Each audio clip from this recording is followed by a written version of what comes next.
Buonasera, benvenuti al TG Sicilia, vediamo i titoli di questa edizione. Il maltempo sferza di nuovo la Sicilia, un nuovo ciclone ha colpito l'isola con raffiche di vento anche di 180 km/h, danni in tutta la regione con centinaia di alberi sradicati. Sorvoli, sopralluoghi, nuove ipotesi di viabilità e un'inchiesta per disastro colposo. La Procura di Gela stringe i tempi per fare luce sulle responsabilità mentre il territorio resta fragile e isolato a Niscemi. Al nostro TG il racconto di una coppia di giovani imprenditori che ha perso tutto in pochi minuti. Donna viene accoltellata a Palermo, non ha ricambiato lo sguardo e l'ho colpita. Questa è la confessione dell'aggressore che è stato arrestato, aveva ancora le mani sporche di sangue. Paura a Licata, esplode una bombola del gas, l'incendio devasta un appartamento, feriti marito e moglie, evacuato l'intero stabile. A Catania l'ultimo saluto della città a Sant'Agata con l'ottava, pure dure le parole del parroco Scionti che invita i devoti a ritrovare il decoro, soprattutto tra chi tira i cordoni.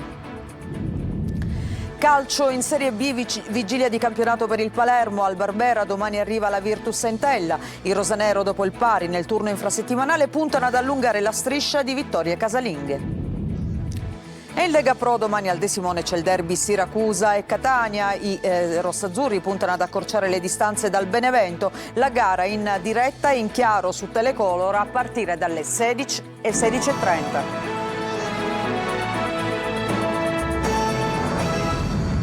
Bentrovati, il maltempo ha colpito nuovamente la Sicilia con un nuovo ciclone. Ci sono state raffiche di vento che hanno toccato anche i 180 km/h. Diversi i danni in tutta l'isola con centinaia di alberi che sono stati sradicati. Francesco Triolo.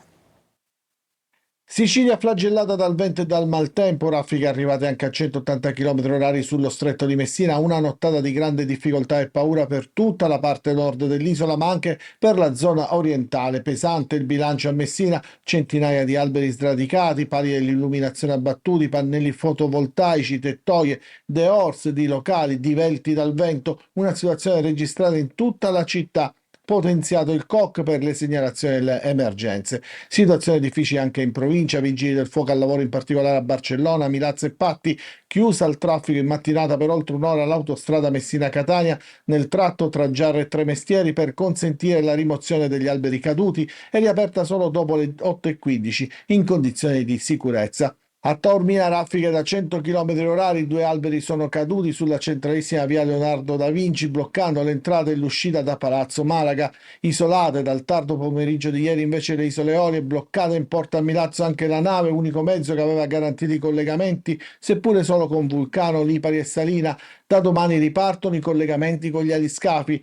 Oltre un centinaio gli interventi anche a Palermo effettuati dai vigili del fuoco, soprattutto per la caduta di alberi e pali della luce. Vento forte a Catania, così come a Mascali, decine di alberi caduti anche a Caltanissetta. In via Bissolati è stato necessario l'intervento di un'autoscala per liberare la facciata. Anche a Trapani sono stati un centinaio di interventi dei vigili del fuoco. A Marausa, sempre nel Trapanese, il mare ha invaso la strada.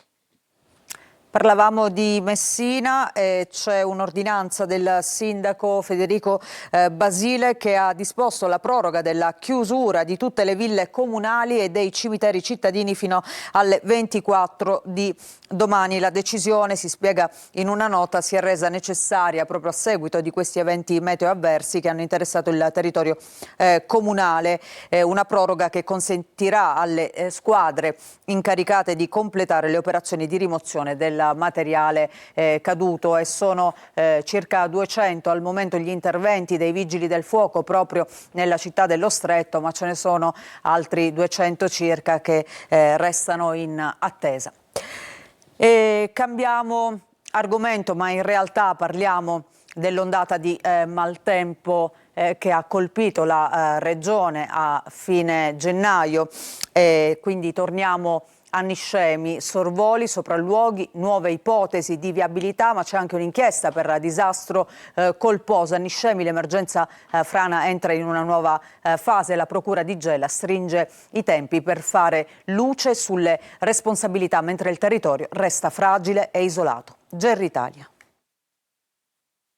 Le indagini procedono senza sosta. Il pool frana della Procura di Gela, coordinato dal procuratore capo Salvatore Vella, continua a monitorare palmo a palmo il territorio colpito dallo smottamento che ha messo in ginocchio Niscemi. Nelle ultime ore un nuovo sorvolo con l'elicottero della polizia ha consentito di osservare dall'alto le zone più impervie, irraggiungibili via terra. Grazie a telecamere ad alta definizione i tecnici hanno potuto analizzare con precisione l'estensione del dissesto e individuare nuovi punti critici. Subito dopo il procuratore Vella ha effettuato un sopralluogo sulla strada provinciale 11. Oggi unico collegamento viario da Gela con il paese. La trazzera, realizzata d'urgenza dal genio militare, infatti conduce soltanto alle aree rurali e non garantisce un vero collegamento stabile. L'inchiesta, al momento contro ignoti, ipotizza il reato di disastro colposo. In parallelo proseguono le verifiche sulla viabilità alternativa. Nuovi sopralluoghi sono stati effettuati sulle provinciali 82 e 35 con l'obiettivo di definire un progetto unitario e rapido. Per la SP82 in particolare si valuta l'ampliamento della carreggiata fino a 8 metri per garantire maggiore sicurezza e fluidità al traffico. Intanto è stata individuata e segnalata la nuova fermata del bus in Contrada Vituso per consentire agli studenti pendolari di raggiungere Caltagirone. Ma la dimensione del fenomeno preoccupa. Durante un lungo sopralluogo con vigili del fuoco e consulenti dell'Università di Palermo è emerso che il fronte di frana è molto più esteso dei 5 km inizialmente stimati. Un lavoro complesso e delicato, lo definisce il procuratore Vella. Da lunedì partiranno i primi interrogatori dei tecnici informati sui fatti. A Niscemi, tra macerie, paure e inchieste, l'emergenza intanto resta aperta e il ritorno alla normalità appare ancora lontano. E sempre a Niscemi sono ripresi i recuperi delle suppellettili nella fascia più pericolosa, quella tra i 30 e i 50 metri dal fronte della frana, anche attraverso l'utilizzo di robot. Al microfono del nostro collega Geritalia, una coppia di imprenditori che racconta cosa significa perdere tutto in pochissimi minuti. Sentiamo.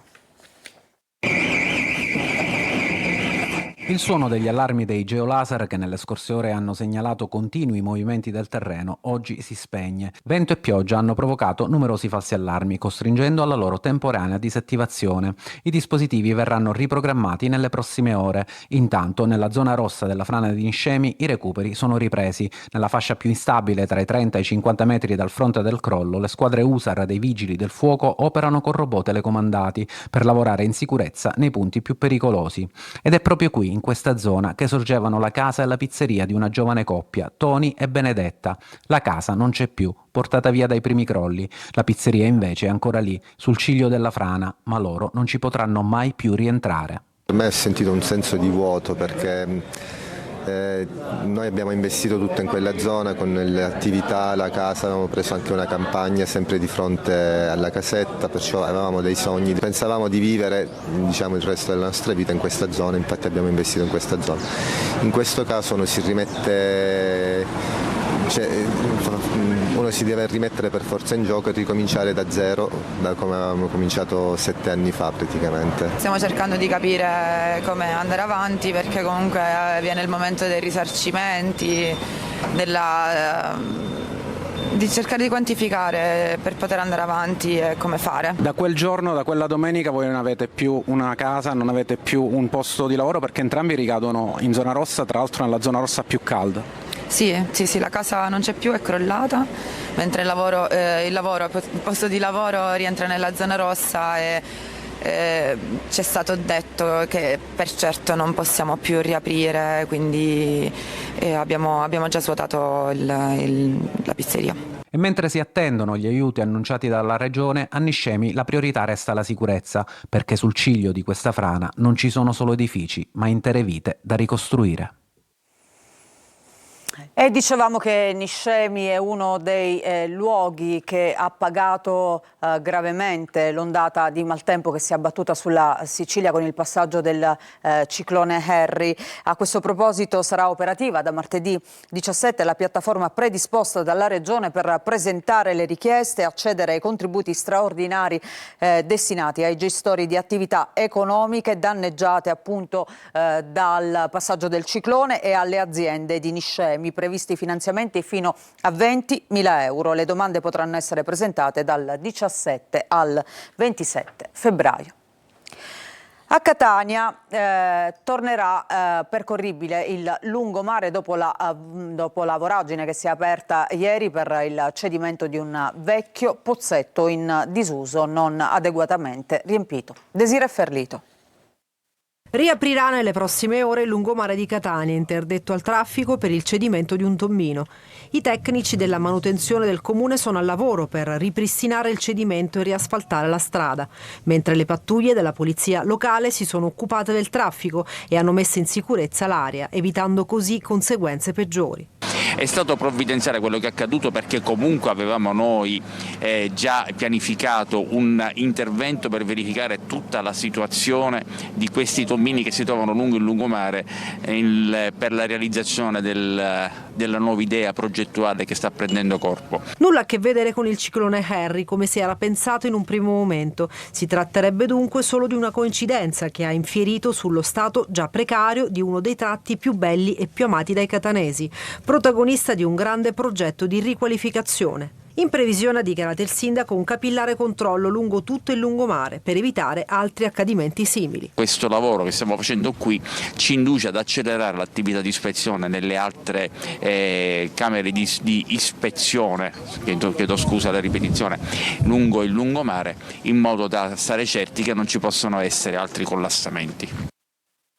A Mister Bianco 2 vigili sono stati accerchiati, scaraventati a terra e presi a calci e pugni da 5 persone. Gli agenti stavano multando per un divieto di sosta in una delle principali vie del centro. Il fatto è avvenuto nei giorni scorsi, è stato reso noto dal sindaco Marco Corsaro, che sentiamo. Mister Bianco è una città che riconosce e sostiene il lavoro quotidiano e professionale degli operatori di polizia locale. Fin dal primo momento ho seguito personalmente la vicenda e sono vicino agli operatori coinvolti in questa triste vicenda e siamo al loro fianco per qualsiasi iniziativa possano loro intraprendere.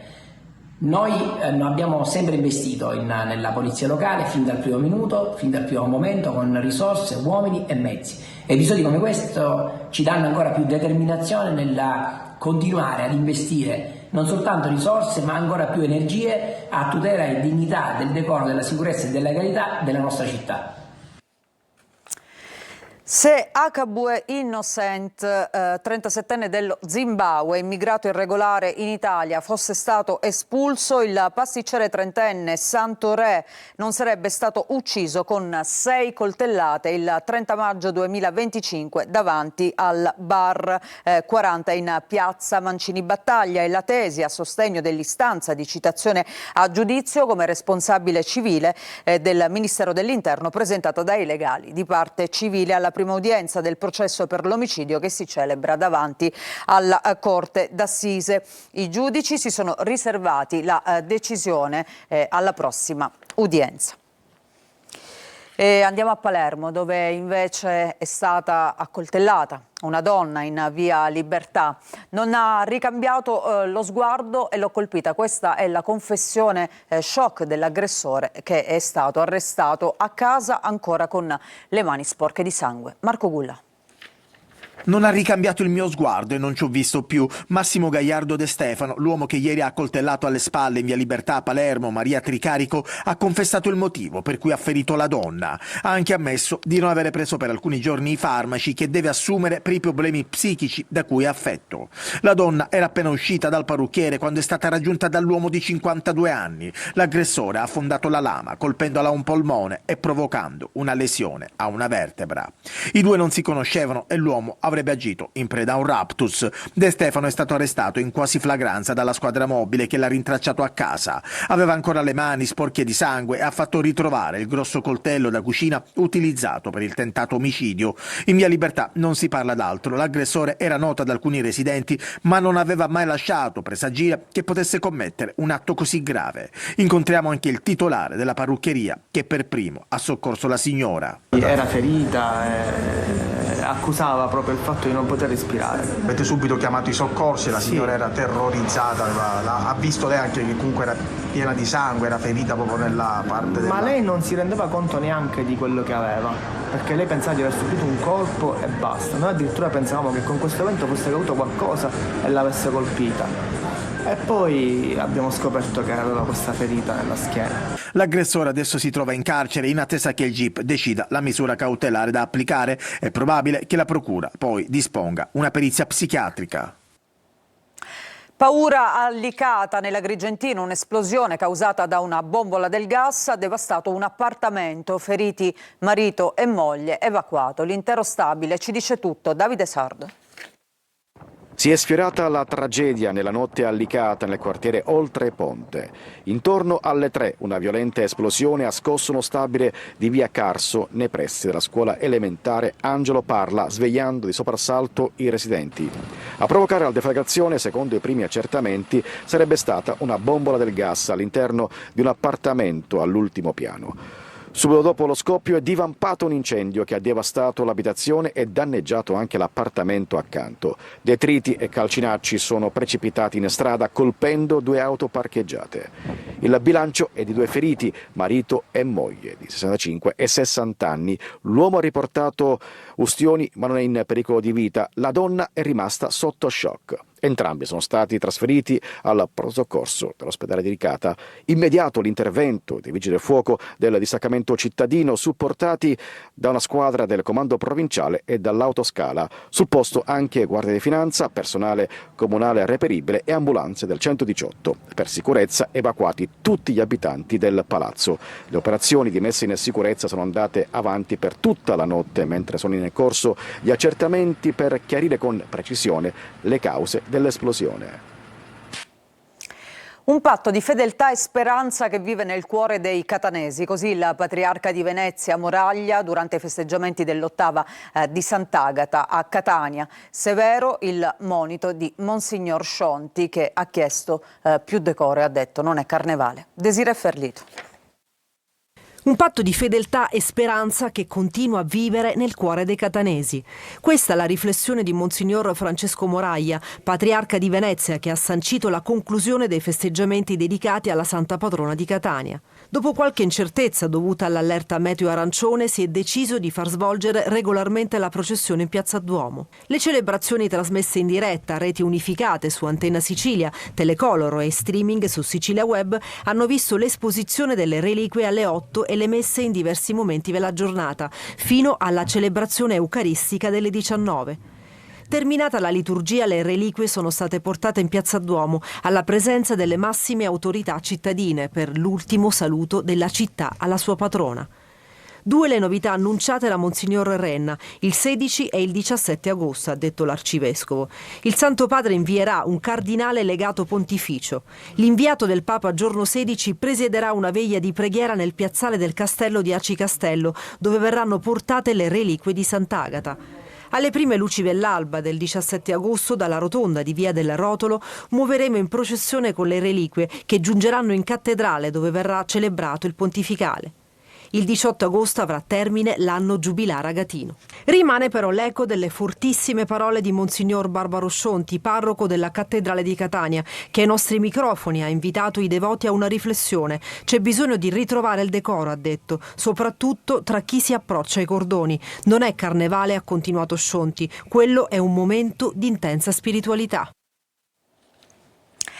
E invece adesso parliamo del vero carnevale, siamo entrati nel vivo appunto della settimana più festosa, carnevale che arriva anche in classe, perché a Siracusa ha preso il via in 2 licei una curiosa settimana della moda. Ogni giorno ci si veste con un tema diverso, è la Fashion Week degli studenti. Sentiamo Francesca Loi. Con le pinne a scuola. Nei giorni di carnevale tutto è possibile. Ci sono diversi anni che continuiamo questa tradizione, i ragazzi sono entusiasti. Così la Fashion Week, una settimana della moda un po' strana, la si vive anche in classe. Ogni giorno un tema diverso. Al liceo Einaudi di Siracusa è il turno del trash. Ci dobbiamo vestire nel peggior modo possibile. Almeno per questa parte dell'anno ci sta a togliere la serietà. Soprattutto di quelli del quinto anno. Il quinto anno, ultimo anno di questa grande esperienza, prendiamolo anche con il divertimento. Un modo quindi per alleggerire la tensione, soprattutto per chi tra poco dovrà affrontare la maturità. Ma non ti presenterai così con questa parrucca? No, dipende, volendo anche sì, facciamo una goliardia e scherziamo e veniamo presentati così, chissà se ci espellono. Dall'Einaudi andiamo al Corbino, scuola diversa ma stessa atmosfera, anche se qui è la giornata elegante. Come potete vedere oggi abbiamo il tema elegante e continuiamo appunto le lezioni vestiti in maschera per continuare questa tradizione. I professori sono contenti di questa iniziativa, loro non partecipano, ma insomma è un modo per fare lezione in una maniera più piacevole. Abito lungo, tagliere e tacchi per lei, giacca e camicia per lui. Sembra di essere al ballo dei licei, ma è soltanto carnevale. È un must che si propone ogni anno, penso la giornata, a dire il vero, che viene realmente rispettata da più persone. Ci fermiamo per una pausa, ritorniamo tra poco con la nostra pagina dedicata al calcio, parleremo sia della Serie B che della Serie C. Restate con noi.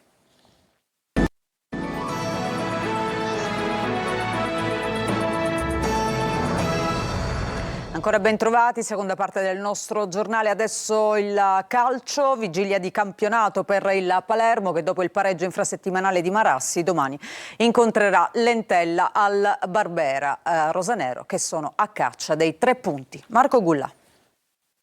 Continuare a fare punti per mettere pressione alle prime della classe è l'obiettivo del Palermo, che domani al Barbera contro l'Entella vuole ottenere la 7ª vittoria casalinga consecutiva. Un rollino da record che però ancora non basta, visto che Venezia, Frosinone e Monza hanno un passo accelerato. Diversi dubbi per Inzaghi, l'allenatore rosanero deve fare i conti con la gestione delle energie dopo una trasferta a Genova che ha richiesto un grande dispendio fisico e mentale. Jonsen domani potrebbe partire dalla panchina ed essere utilizzato da Inzaghi a partita in corso. Per un posto da titolare c'è in vantaggio Ledu Aron, che giocherà al fianco di Palumbo e a supporto di Poyampalo. In difesa Magnani dovrebbe prendere il posto dell'infortunato Peda, a centrocampo tornerà titolare invece Segre. L'Entella è formazione insidiosa, ha vinto l'ultima contro il Cesena ed è fuori dalla zona play-out. Intanto ha presentato alla stampa l'ultimo arrivato Rui Modesto, al momento indisponibile ma voglioso di potersi giocare le sue chance. Questo di infortunio non è facile da dire quando un giocatore torna e per me io ti voglio dire che io lavoro tutti i giorni e ogni giorno per tornare pronto possibile e credo che adesso sono molto meglio che prima e aspetto tornare il pronto possibile. Vigilia anche per quanto riguarda il derby tra Siracusa e Catania, sfida che Telecolor trasmetterà in diretta e in chiaro, una partita importante per le ambizioni di entrambe le squadre, con il Catania che deve riprendere a correre dopo la frenata delle ultime 2 partite. Marco Carli. Una partita che vale per il Catania, che vuole mettersi alle spalle lo stop con il Sorrento e la frenata interna con il Cerignola, ma anche per il Siracusa, che non attraversa di certo un periodo positivo, 5 sconfitte nelle ultime 6 dopo i 3 punti importanti con la Salernitana, e si affida anche ai tifosi con la giornata azzurra. Dall'azzurro al rosso-azzurro il Catania vuole sentirsi in corsa, il campionato è ancora lungo, c'è lo scontro diretto seppur alvigorito, ma per arrivarci al meglio bisogna appunto ricominciare a correre. In casa Etnea, per la gara che, lo ricordiamo, sarà trasmessa in diretta e in chiaro da Telecolor, non ci sono Corbari e Lunetta squalificati. Ritorna Misceli, si è allenato regolarmente di tacchio. Qualche cambio inevitabile anche appunto a causa delle decisioni del giudice sportivo, oltre al normale turnover. Di Noi e Bruzzaniti fra i papabili per cominciare dall'inizio al De Simone in sostituzione proprio dei 2 squalificati. Col Siracusa nel girone d'andata era cominciato un cammino importante, gli etnei vogliono ripetersi. Il morale della squadra è buono perché consapevoli di aver fatto una buona prestazione, amareggiati per il risultato sicuramente, come eravamo tutti dopo la partita, ma consapevoli che abbiamo fatto una buona prestazione. Ci è mancato qualcosina per portare a casa la vittoria meritatamente, l'abbiamo resettata, dobbiamo partire dalla prestazione e affrontare questo derby nel modo giusto. Facciamo un'altra pausa e ritorniamo tra poco con gli ultimi aggiornamenti.